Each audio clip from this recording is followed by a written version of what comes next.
So good morning. We will continue our discussion on turbojets. Can you see my screen? Yes, sir. Okay. So just to recap what we had discussed in the previous class about turbojet. So turbojet is one of the say basic type of jet engines where you can divide it into 5 sections. So the 3 central sections are similar to the industrial gas turbine. We have a compressor which is run by a turbine. They are connected through the same shaft. And in between you have one or multiple combustion chambers. We will study about combustion chambers in detail later towards the end of the course. So, but unlike industrial gas turbines, in the front we have a diffuser, which is the opposite of a nozzle. So it slows down the flow rate of the incoming air, not the flow rate, the velocity of the incoming air, and basically converts the kinetic energy into enthalpy, static enthalpy. Okay. And increases the pressure in like temperature and pressure. So the compressor needs less work input because compressor needs less rise in pressure because some of the pressure increase already occurs in the diffuser. Then after the turbine, we have a nozzle section. So turbine is there only for running the compressor. So the length of the turbine is smaller as compared to industrial turbines. It does not need to provide any extra work output for running a generator or anything like that. It is just there to run the compressor. So the number of stages is less. And finally, we have a nozzle. And after the turbine, also the combustion products have a lot of energy. So in the form of static enthalpy. So that energy basically high temperature and high pressure. So that is converted to kinetic energy when it is expanded through a nozzle, and it comes out at high velocity. And this change in velocity from the inlet to the outlet, this is what causes a reaction force on the engine to move forward. So the momentum of the air or the combustion products is getting changed. It is increasing in this direction. So opposite, equal and opposite reaction force is there on the engine. As a result, the engine moves forward. So if we draw the cycle on a TS diagram, we have discussed this. I'm just revising because we need to discuss again today. So we have the diffuser process going from A to 0, 1. Okay. So instead of going from A to 0A, so what is the role of the diffuser? It converts the kinetic energy to static enthalpy. So the stagnation enthalpy does not change. There is no work input or no work output, or no heat input or no heat output. So as per the first law, the stagnation enthalpy remains constant. So if we could have converted the entire velocity to means entire kinetic energy to static enthalpy, we would have reached 0 point. Even if there is friction, that friction also manifests as rise in temperature only, right? Frictional means friction will cause increasing, result in heat generated. So ultimately, the static enthalpy is equal to the stagnation enthalpy at this point.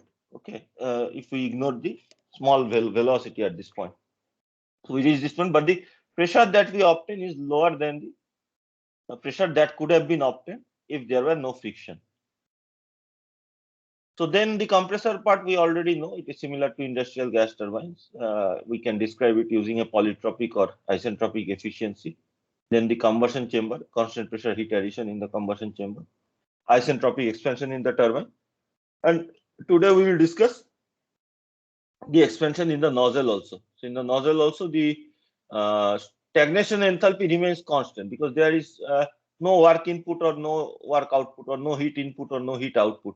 So the stagnation enthalpy remains constant. What changes is that the static enthalpy decreases and the velocity increases. The kinetic energy increases. So this also we will discuss today. And what is the velocity that is generated that we want to find out. Ultimately, we want to find out what is the thrust for this engine, right? Because that is our ultimate, say, performance parameter. And after that, we were discussing about diffuser section. So I hope you have tried the small problem that I had given. Okay, for the diffuser. So for the diffuser, again, just to recap, because we will go through the problem today again. So instead of going from A to 0A, 0A is the stagnation point. Okay. So even when we are, so do not get confused here. Okay. So the entry at this section, we can call this state as A. Okay. So if we measure the static temperature, it will be TA. But if we can measure the stagnation temperature at this point A, it is equal to T0A. At this, it is at the same point. Okay, it is at the same point A. The stagnation temperature is T0. And how is T0A related to TA? It is equal to TA plus VA square by 2CP. Basically, enthalpy H0A is equal to HA plus VA square by 2.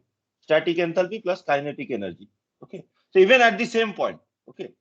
Now what we are saying is that this static enthalpy rises in the diffuser at the cost of kinetic energy, but the stagnation enthalpy does not change. Okay, it remains at the same point. Static enthalpy rises at the cost of. So here, what is the kinetic energy? The kinetic energy is equal to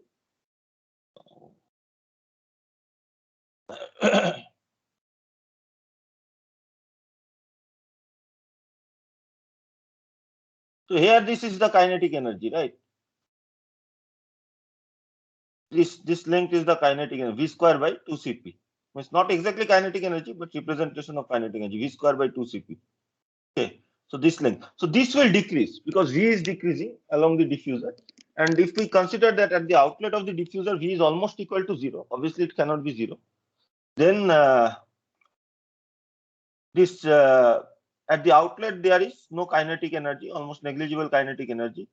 So the static enthalpy becomes equal to the stagnation enthalpy. And because the entropy is increasing, we are, instead of reaching the same entropy point, we are reaching a higher entropy point along the same stagnation enthalpy. Just a second.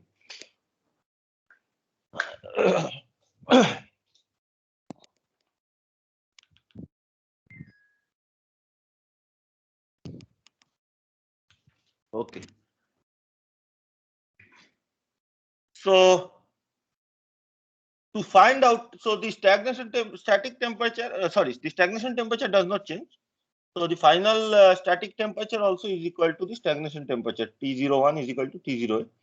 And we have to find out what is the pressure at the outlet, because the pressure actually decreases because of the frictional losses. And we can define two efficiencies. In the previous class, we have defined. So one is known as the RAM efficiency. Second, we had called it as isentropic efficiency. And we found a way to calculate this. So again, I will just quickly go through it because it is important. Students get confused here. So T01 by TA is equal to T0A by TA, and T0 is TA plus VA square by 2Cp. So this is equal to 1 plus VA square by 2Cp TA. Okay. So 1 plus VA square by, so Cp we can write as gamma R by gamma minus 1. In the previous class, we have seen how to do that. If we write that, so we can write T01 by TA is equal to 1 plus gamma minus 1 by 2, taking this part out, VA square by gamma R TA. So now root over gamma R TA is the Mach number at the ambient condition, at the inlet. Okay. So gamma R TA is the, root over gamma R TA is the sonic velocity. So gamma R TA is the square of the sonic velocity. Sonic velocity we represent as C. So at point A, it will be Ca. Remember that the speed of sound can change with temperature. So for different points, we have to denote the speed of sound accordingly. So at point 1, the speed of sound will be C1. At point 2, the speed of sound will be C2, like this. So at point A, it is equal to Ca. Okay.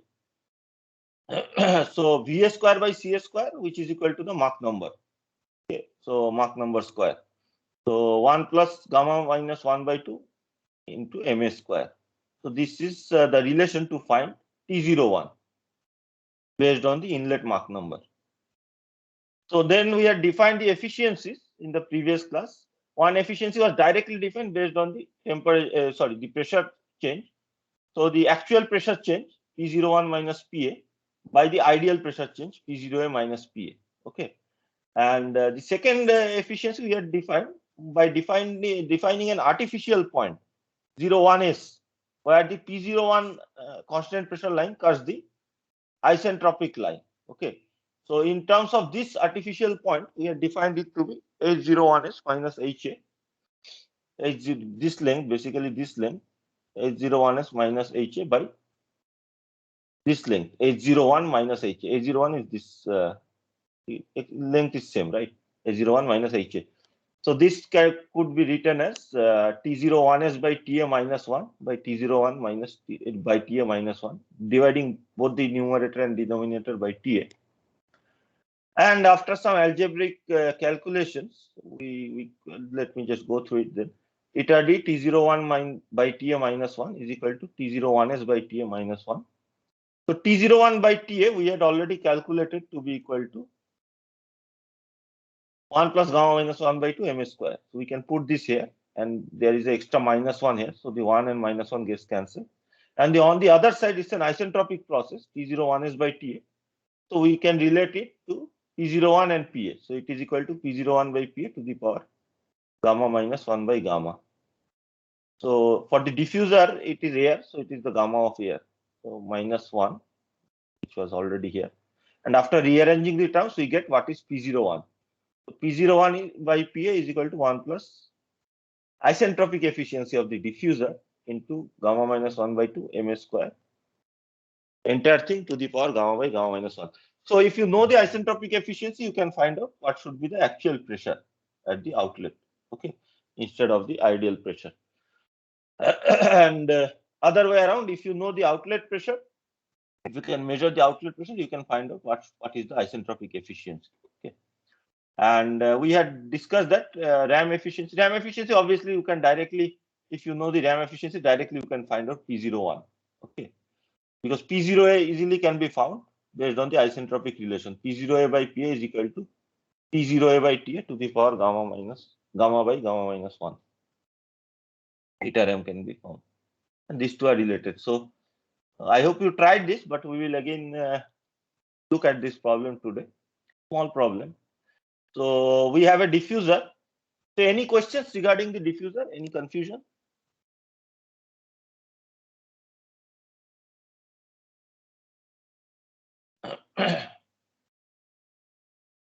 So I will keep the exercise open and we'll go into the solution here. So we have a diffuser. Yes. So Questions? when we are designing a diffuser, what exactly is it that we want to keep as constant? Pressure ratio or the temperature ratio? No, these things are not in our control. See, what is, so ultimately it will depend on what is the velocity at the, so at different altitude or different flight conditions, you will have different velocities, right? So for example, when you are taking off, the velocity is quite less. When you are in cruise mode, means at Mach say 0.9 for normal say passenger aircraft, or say if it is a military aircraft at Mach 2 or Mach 1.8. So then the velocity is different. So when you are designing a diffuser, you will design it based on whatever is the inlet Mach number basically, but obviously the Mach number can vary, and accordingly the compression also. So your pressure ratio is not in your control, right? It will depend on what is the inlet velocity. Obviously temperature ratio is also not in control. But for the diffuser, the most important thing is what is the rise in pressure, because that is how means the rise in pressure will dictate how much work is needed or how the compressor is designed.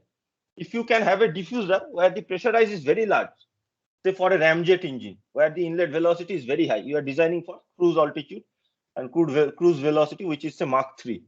So the pressure rise in a diffuser is so large that for a ramjet engine you do not need a compressor at all. Okay, so the pressure rise is a output of your design based on the design parameter, which is the Mach number, okay, for which you are designing the aircraft. You are designing an aircraft for a certain Mach number, means cruise velocity, depending on the application, right? So that pressure ratio is the output of that. And accordingly, we will decide what will be the design of the compressor, how many stages will be required. Again, as for the example of ramjet, we do not need a compressor because the pressure rise in the diffuser is so large that itself is sufficient for the that itself is sufficient pressure rise. And The advantage is that because you do not need a compressor, the only role of turbine was to run the compressor. So if there is no compressor, there is no requirement for turbine. So the turbine is also not there in ramjet. We will study that later. So in other cases, say military aircraft which fly at high velocity, your diffuser pressure increase will be quite large, and your compressors can be accordingly adjusted. Okay, and this efficiencies of the diffuser, that is based on manufacturing processes, right? That is increasing over the years. How close are your tolerances? How is the surface finish? And obviously, it will also depend on the angle at which the diffuser is designed. But though they are a standard relation, like it should not be say greater than 7 degree or something like that, so that there is no flow separation. If there is flow separation, then there will be a lot of losses. Okay, so the velocity should decrease smoothly without any flow separation along the wall. So when you design a diffuser, so first thing is that first input is the Mach number. Although we will not discuss about diffuser design, but let me just describe. First input is the Mach number. So then you find out what is the pressure rise. Okay. So now for designing so you can find out what will be the cross-sectional change in the cross-sectional area based on the change in velocity or change in pressure. That can be easily calculated. Okay. And based on 1D, say, compressible flow equations. I think we are discussing power plant engineering course, but it can be easily done. And so once you know what is the increase in area, so the next thing is what is the length of the diffuser. So that depends on how much gradient you want to provide to the side walls. Okay. So you do not want them to be too steep. Okay. So you want them to be longer so that there is less chances of flow separation. So accordingly, those are designed. There are empirical relations for this. Yes. So, okay, so let us come back to this problem. Okay, so inlet temperature, this is just an artificially created problem. Okay, just to understand the basics, but it has physical meaning in the sense that, say, we are testing a diffuser. We can measure the inlet pressure and outlet pressure, and then we want to find out what are the efficiencies of the diffuser. So in a test rig, we can measure obviously the inlet and outlet pressure, and we want to find out the efficiencies of the diffuser. So this type of things are done in the industry. So inlet temperature is 223 Kelvin, which is a realistic temperature, ambient temperature for the altitude at which the aircraft fly, minus 50 degrees centigrade. Typically, it is minus 40, minus 50 at those altitude, right? And inlet pressure is also at this altitude of say around 10 kilometer altitude, it will be around 0.2 bar, and Mach number is 0.8. Okay, and the outlet pressure is measured to be 0.3 bar. And Mach number is assumed to be almost equal to 0, negligible. It cannot be 0 because flow has to occur. But at this point, we will assume that it is 0. We want to find out the isentropic and the RAM efficiency. Okay. So how to proceed? So we will go step by step. Don't think that these derivations are formula. Directly we should use. Never do that. Okay. Never do that, because then you will not learn anything. Okay. Even in the exam, you should never do like this if there is any problem. So because that does not show your understanding. So we have to proceed in a step-by-step manner. So we know TA. So we also need the diagram, right? I should have given a diagram here. Okay. So TA is known. So first step is to find out what is T0A. Okay. So remember, T0A is TA plus VA square by 2CP. And T0A by TA is 1 plus gamma minus 1 by 2 MS square. Okay. So T0A by TA is 1 plus, this is a very standard relation. Okay, this you can directly use. T0A by TA is 1 plus gamma minus 1 by 2 MS square. So gamma is 1.4 for air. Okay, again, this you should remember, for air is a standard value.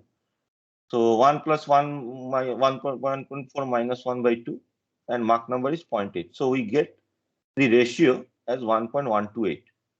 So now we know that T01 should be equal to T0A, because even if there are frictional losses, they manifest as thermal energy only. So the temperature does not change because of frictional losses.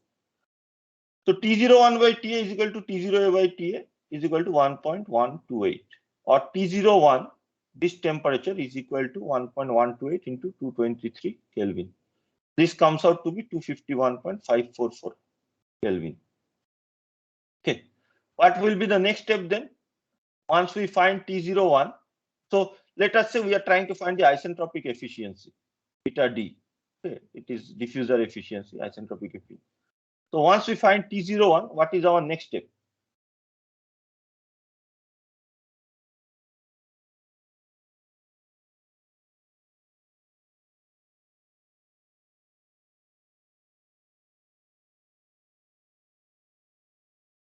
How to find the isentropic efficiency? T01S. T01S will find. How will we find? We know the pressure ratios. Good. We know the pressure ratio. So T01S by TA should be equal to P01 by PA to the power gamma minus 1 by gamma, right? P01S by TA is P01 by PA to the power gamma minus 1 by gamma.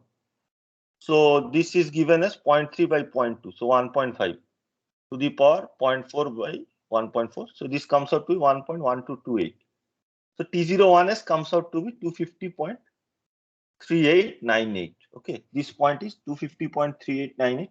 This point is 251.544. So as per our definition of isentropic efficiency, then isentropic efficiency is T01S by TA, length of this line, by T01 by TA, length of this line. So T01 minus TA. So T01S minus TA by T01 minus TA. If you put the values, you will get that it is equal to 95.96%. Okay, the isentropic efficiency.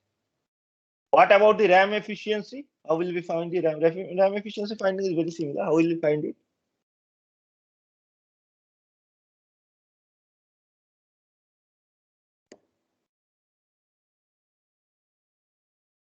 RAM efficiency definition, if you remember, is P01 minus PA by P0A minus PA. So P01, this pressure minus PA by P0A, this pressure minus PA. Now P01 is given 0.3 bar and PA is also known. So only thing is to find P0A. And P0A we can easily find because it is based on the isentropic relation. P0A by PA is T0A by TA to the power gamma by gamma minus 1. And we have already found T0A by TA, right? So P0A by PA is T0A by TA to the power gamma by gamma minus 1. Plug in the value of T0A by TA, which is 1.128, and we will get P0A by PA is 1.5243. Or P0A is 0.30487 bar. So now using the definition of RAM efficiency, we get the RAM efficiency as 0.3 minus 0.2 by 0.30487 minus 0.2, which comes out to be 95.36. So you can see that they are not equal. Obviously, they will not be equal, but they are relative. Okay. So if this increases, this will also increase. There are different ways of expressing the same thing, which is what is the frictional losses, that or what is the manifestation of change in pressure due to frictional losses. Is it clear? Very simple problem. This should clear your any doubt about the diffuser calculations. So now we will let us go about the cycle. Okay. So once we start from A, inlet conditions. So when you are designing a turbojet, some parameters are defined by the designer. Okay. When you were designing the industrial gas turbine, what are those parameters that we said that we select from the beginning? So those are the compressor pressure ratio R and the turbine inlet temperature T. Okay. These were our input parameters, design parameters, we call them.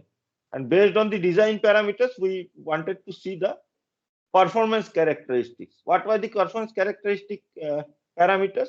Efficiency, specific fuel consumption, and net specific work output. Okay. And how they varied with these design parameters of compressor pressure ratio and turbine inlet temperature that we have seen through computer programs. So in this case also, the design parameters are compressor pressure ratio and turbine inlet temperature. Okay. And obviously there are two more parameters. Now the inlet ambient conditions, that was there even previously also, because that will play a role. But in this case, it is more important because now the inlet conditions can vary widely.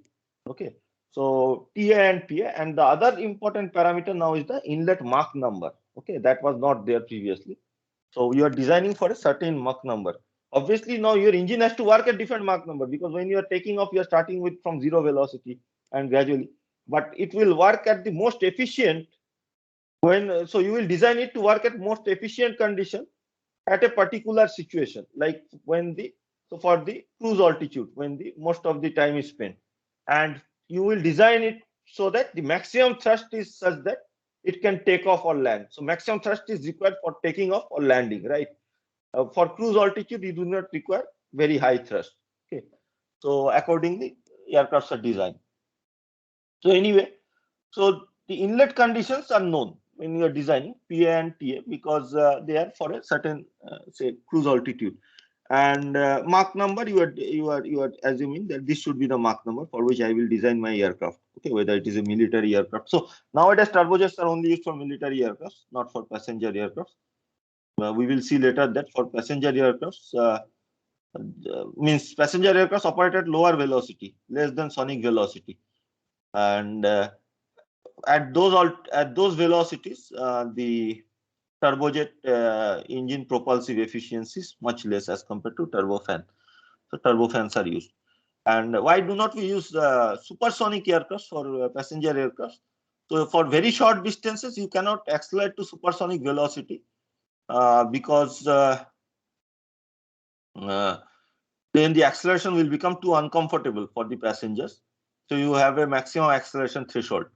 And the second thing is that if you even if you design for say long flights, intercontinental flights, so there are a lot of restrictions related to noise and other things. So noise restriction limits the operation of aircrafts, supersonic aircrafts, to subsonic velocities within heavily crowded or say residential areas or cities. So over a city, an aircraft is not allowed to go from transition from subsonic to supersonic velocity. Okay, so military aircrafts also follow these rules. Otherwise, there will be a lot of, like, you will hear a sonic boom, and it creates recently. It's not recently.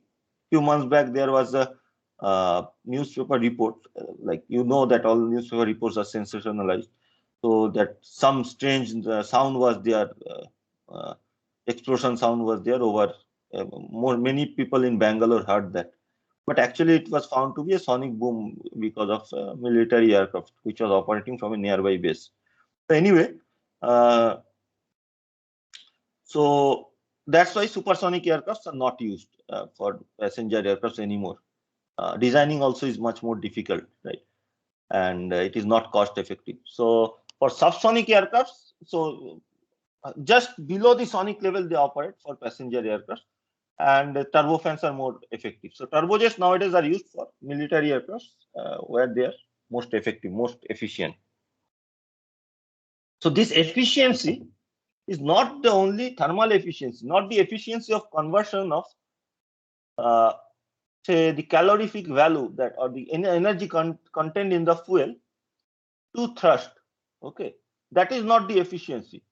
Uh, Sorry, the calorific value to the yes, to the kinetic energy. That is not the efficiency. The efficiency here, there is two efficiencies we will study later.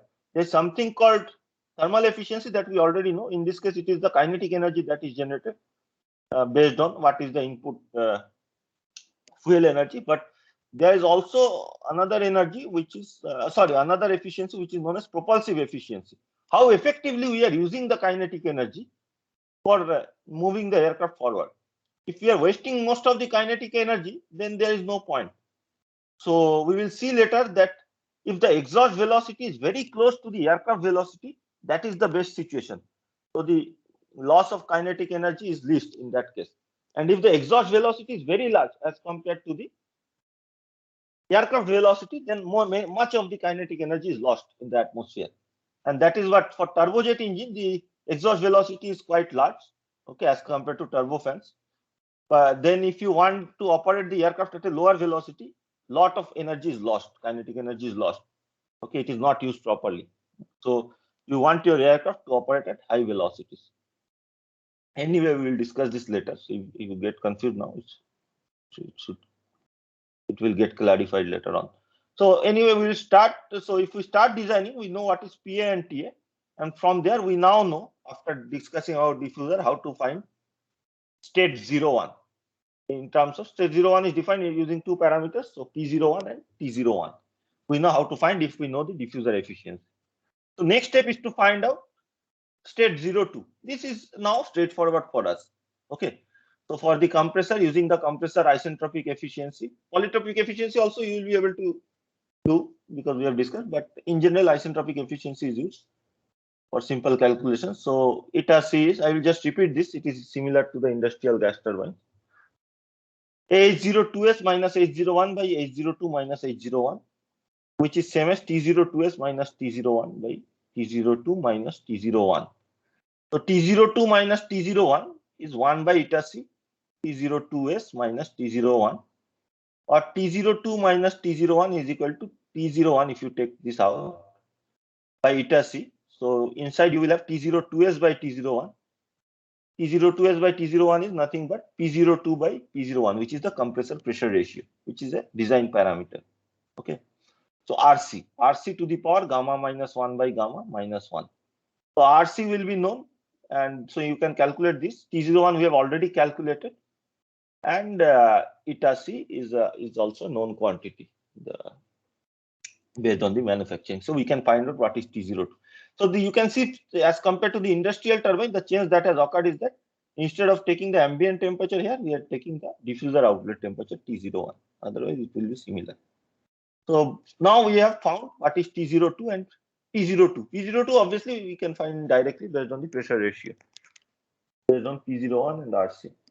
So what will be the next step? Again, it is similar to the industrial gas turbine. The next step is to calculate do the energy balance for the combustion chamber. Okay. So if there are pressure losses, that can be separately accounted for. You know how to do that. But the energy balance in the combustion chamber says that, so per unit mass flow rate of air, the mass flow rate of fuel is F. F is the fuel air ratio. That's why per unit mass flow rate of air, the mass flow rate of fuel is F. F into calorific value per unit mass of fuel, QCV. So that is the energy that is contained, that is supplied per unit time to the combustion chamber. Now we are transforming that energy with an efficiency of eta B, okay, which may be 98%, 99%, whatever. So ultimately, the energy that is obtained for increasing the enthalpy of the combustion products is F into QCV into eta B. Okay, this is equal to the rise in enthalpy of the combustion products. So the exit enthalpy we have already discussed is 1 plus F, which is the mass flow rate per unit mass flow rate of air at the inlet. 1 is the mass flow rate of air and F is the mass flow rate of fuel into Cp of gas, which we will take as 1.148, or I think that is the value. And T03 is the temperature. That is also a design parameter. Okay, you are designing based on the turbine blades, turbine blade material. Minus inlet enthalpy, which is 1 into 1 is the mass flow rate at the inlet into Cp of air into T02. Okay. So from this we know that all the other parameters are known, so we can calculate the fuel air ratio. We have already seen that for an industrial gas turbine is the exact same thing. There is no difference here. Okay. So T03 is a design parameter. We can find the fuel air ratio F from the above energy balance. So at this point now we know what is T03. We also know what is P03, because if without any pressure loss, P03 will be equal to P02. If there is a pressure loss, obviously for real designs there will be a pressure loss. Pressure loss can be defined as, say, some percentage of the compressor outlet pressure. So if we say that pressure loss is 2% of compressor outlet pressure, so P03 will be 0.98 into P02. So P03 and T03 are known. Now we want to find out T04 and T04. Again, it is similar to industrial gas turbine. Only difference is that now the work output should be equal to the compressor work input. Okay. Turbine work is equal to compressor work, because turbine is only there to run the compressor and nothing else. So what is the work output of the turbine? So what is the work output that is transferred to the compressor? So then we have to also consider the mechanical or transmission efficiency, ETIM. Okay. So work output from the turbine is Cp of gas, Cpg, into mass flow rate 1 plus F. Okay. So per unit mass flow rate of air, the mass flow rate in the turbine is 1 plus F into change in enthalpy, T03 minus T04. So this is the work output from the turbine multiplied by the efficiency of transmission gives us the work input to the compressor. And this is equal to the work input directly if you calculate, which is 1. 1 is the mass flow rate for the compressor. 1 into Cp of air into T02 minus T01. Okay. So here all the other terms are known. ETIM is known, Cp of gas is known, F is we have already calculated. T03 is design parameter, Cp of air is known, T02 we have calculated, T01 we have calculated. So we can find out what is T04. Okay. So turbine outlet temperature we can find out. Now efficiency of the turbine will also be a known design parameter based on manufacturing processes. So isentropic efficiency is written as T03 minus T04 by T03 minus T04. Actual change in enthalpy by ideal change in enthalpy. Okay, or actual change in temperature by ideal change in temperature. So because T03 and T04 are already known, we can find out T04s from here. And once T04s is known, what will be the next step? We already know that. So based on T03 and T04s, we can find out the pressure ratio. Okay. So P04 by P03 is equal to T04s by T03 to the power gamma G by gamma G minus 1. Gamma G is the gamma that we will use, approximate gamma that we will use for gases. Okay. So that we have taken, I think we take it to be equal to 1.333. So from here we will find P04. So up to this there is no problem in the calculation. So the only final part now is the nozzle. So in the nozzle there can be two situations.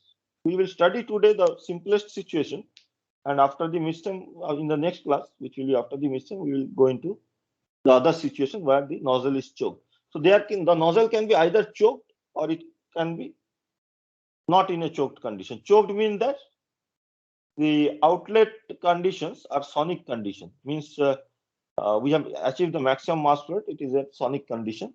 This will occur. It can occur both at like convergent divergent nozzle and convergent nozzle. But for most designs, the nozzles used in aircrafts are convergent nozzles because of practical benefits. Designing convergent divergent nozzles is very difficult because you want to design the nozzle with variable throat area. Why variable throat area? Because in choked condition, the velocity is fixed at the nozzle throat. Throat is the minimum cross-sectional area of the nozzle, right? So at the nozzle throat, the velocity is equal to the sonic velocity at choked condition. Now, if there is a change in mass flow rate, and change in mass flow rate can occur, right? So the change in mass flow rate, how will you accommodate the change in mass flow rate? Because you cannot change the velocity at the throat. It will at choked condition. So only way to accommodate is to change the throat area. So you need to change the throat area.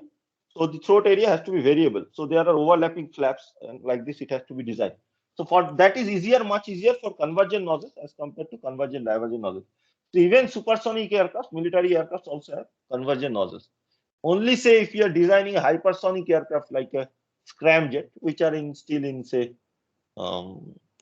prototype stages or experimental stages, then you will need something like a convergent divergent nozzle. Or rockets like say space shuttle, there you will easily see the divergent part of the nozzle. You can easily see the convergent part is hidden inside. Okay. So anyway, so either the nozzle will be choked, means the velocity is such that it is equal to sonic velocity, it cannot increase more, or the nozzle will be unchoked. It means that the velocity is less than the sonic velocity. Okay. So let us see the case where the velocity at the exit is less than the sonic velocity. And I was saying that the mass flow rate can vary. Why will the mass flow rate vary? Because the aircraft can fly at different velocities, and accordingly, the intake mass flow rate of air, which depends on the velocity of air at the inlet, and the area cross-section area will vary, right? So if the aircraft is flying at a lower velocity, inlet mass flow rate will be lower. If the aircraft is flying at a higher velocity, inlet mass flow rate will be higher. So this variation has to be taken into the incorporated. So you are designing for a certain condition, but your design should be flexible enough that it should work around a certain range around that condition, okay, with less Sir, efficiency, of course. Yes. how exactly is throat area varied in real case? Oh, there are overlapping flaps. Means uh, The one whether similar to the jet engine in our SMS. It has a no, that also has a variable area. If you see you have seen the jet engine uh, last part, the exhaust, means after the exhaust pipe came, jet pipe came. Have you seen the engine in yes, sir. SMS? So there is a mechanism which can change the throat area. So otherwise, you can imagine that say you are considering a cylindrical region which is not a solid structure. Okay, it is considered, you are creating it with overlapping flaps. Okay, overlapping flaps means there is a flap, then there is another flap, there is another flap, like this. Okay, so I cannot draw it exactly, but So say I something. understood the point, sir. Okay, so now the flaps can overlap more or less. Okay, flaps can overlap more or less depending on your requirement. So that's how it can occur. Okay, and this is not a new, means it's see, the engine that is kept in SMS, that is from long back. It's the 1960s design. Yes. So it's a very old engine, and that at that time it was a supersonic aircraft. For the new students, when you come to the institute, you can see that there is a MiG-21 engine with the nozzle, and you can see everything. Means it is still you can rotate the compressor blades, and you will see that the turbine blades inside are rotating because they're mounted on the same shaft. You can even see if you carefully see inside, you can see the afterburner sections, the fuel injectors in the afterburner. You can clearly see. So it's very interesting. It was donated by uh, the aircraft base so there's an aircraft base in Kalaikunda. From there we obtained it. Anyway, so once you know, so let us take a look at the simplest situation, that the nozzle is not choked. So then the calculation is quite easy. Okay. So there is a efficiency of the nozzle. Efficiency of nozzle is defined somewhat similar to the turbine efficiency. Okay. So the actual change in enthalpy H04 minus H5 by the ideal change in enthalpy. So here we have to use the static enthalpy. Stagnation enthalpy does not change. Only thing which is changing is the static enthalpy and kinetic energy. Okay. So H04 minus H5 will give you the measure of the actual rise in kinetic energy, and H04 minus H5S would have been the ideal rise in kinetic energy, which would have been higher because more energy would have been converted to kinetic energy. Okay. So this also can be written if you use first law. You can see or even the definition of enthalpy. You can write this as, so basically H04 I have not shown here. Maybe later on I will show after the mixtem.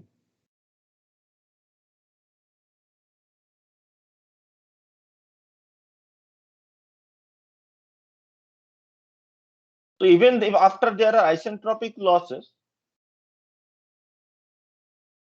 this point I cannot write here using a mouse. It is too difficult.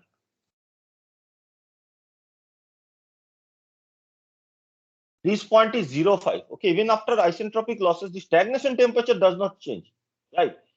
Because frictional losses ultimately will relate to change in just the enthalpy. Static enthalpy will increase, means compared to the ideal situation.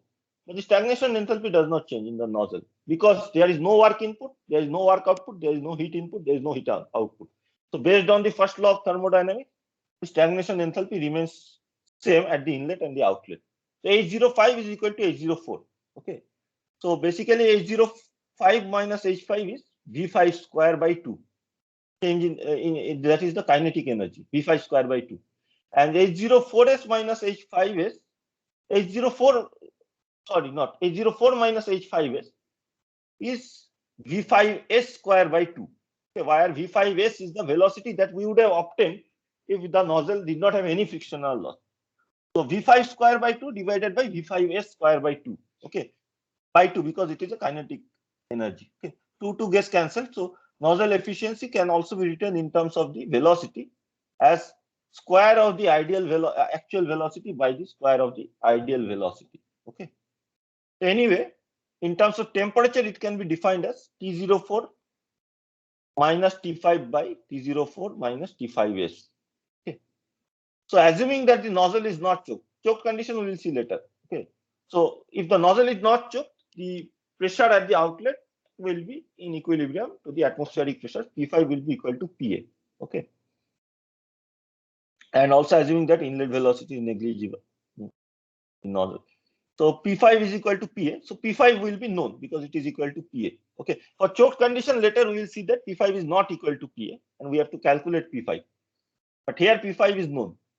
So T04 by T5S, T04 by T5S is P04 by P5 to the power gamma g minus 1 by gamma g. P04 we have already calculated. P04 we have already calculated here. Okay. For the turbine. And P5 is known. So we can find out T5S. Okay. So once we find T5S, using the efficiency of the nozzle, isentropic efficiency of the nozzle using this relation, we will be able to find out what is T5. Okay, because T04 is known and T5S is known. We can find out T5 and then we can find the velocity based on that. If you want to write in algebraic form, you can directly calculate. You don't have to go through this algebraic form. But if you want to write in algebraic form, we can write like this. So eta n is equal to T04 minus T5 by T04 minus T5S. If you divide the numerator and the denominator by T04, you get 1 minus T5 by T04 divided by 1 minus T5S by T04, which is equal to 1 minus T5 by T04 by 1 minus. So T5S by T04 is P5 by P04 to the power gamma g minus 1 by gamma g, which we have written here. Or actually, this was not needed. Don't know why I have written. So directly from this step, we could have obtained T04 minus T5 is eta n T04 minus T5S from here. Okay. So Cp of gas into T04 minus T5 is eta n Cp of gas T04 if you take out 1 minus T5S by T04. T5S by T04 is P5 by P04 to the power gamma g minus 1 by gamma g. So Cp of gas into T04 minus T5 is equal to nothing but the change in enthalpy, H04 minus H5, okay, or H05 minus H5, which is V5 square by 2. That is equal to the change in kinetic energy. Change in enthalpy is equal to static enthalpy is equal to the change in kinetic energy. So V5 square by 2 is eta n Cp of gas T04 1 minus P5 by P04 to the power gamma g minus 1 by gamma g. P5 is already known, equal to atmospheric pressure. P04 we have calculated based on the turbine calculation. T04 we have calculated using the turbine calculation. Cpi of gas is known. Beta of nozzle is a design parameter. We can find out the V5 nozzle exit velocity from here. V5 is root over this entire thing. Okay. So exhaust velocity can be calculated and the thrust that is developed is equal to the mass flow rate. So the change in momentum in this engine is change in momentum of the air. Okay, when it passes through the engine is the momentum at the exit, which is mass flow rate of air plus mass flow rate of fuel into exhaust velocity V5 minus inlet momentum m dot A into VA, where VA is the inlet velocity. So this is the change in momentum in this direction. This will create an equal and opposite reaction force on the engine. Okay. So that is equal to basically the thrust. So thrust is equal to m dot A 1 plus F exhaust velocity minus inlet velocity. Okay. So we'll continue with more general cases of thrust and thrust equation in the next class after the English SEM. Okay. So we'll stop here and all the best for your exam. Numerical problems can be expected, many numerical problems and understanding based short questions or graphs, plots, things like that. Those who are old students know that my type of questions, so like short questions, graphs and plots, numerical problems, not many derivation type of questions. Okay. So practice numerical problems, go to the set that I have given, go to the books, Chengel-Bol's means thermodynamic book for the basic cycles, and then try to solve. If you can find time, you can go to the book by El Sayed Ahmed. There are very good solved problems. You cannot cover everything because it's a very exhaustive book, but at least you can try a few solved problems. Otherwise, at least go through some of the problems given in the book by Ganeshan. Okay, and although their solutions are not good, means they take a lot of liberties with the approximations, you should try on your own based on the solution process that we have followed, and your result will be slightly different from the book results, but more accurate as compared to the book. So that is, and theory part I do not suggest to go from the book. Notes are better in that sense. If you want to study in more detail, go through the book by El Sayed Ahmed. The other books are not. The book by what Cohen? No, what was the book? Cohen, right? Cohen Roger. No, Saravanamuthu Cohen. Yes, that is actually quite good. But there is not many solved problems, but it gives you a lot of physical insights, and that you can also check. One. Notes should be your first priority. Any questions?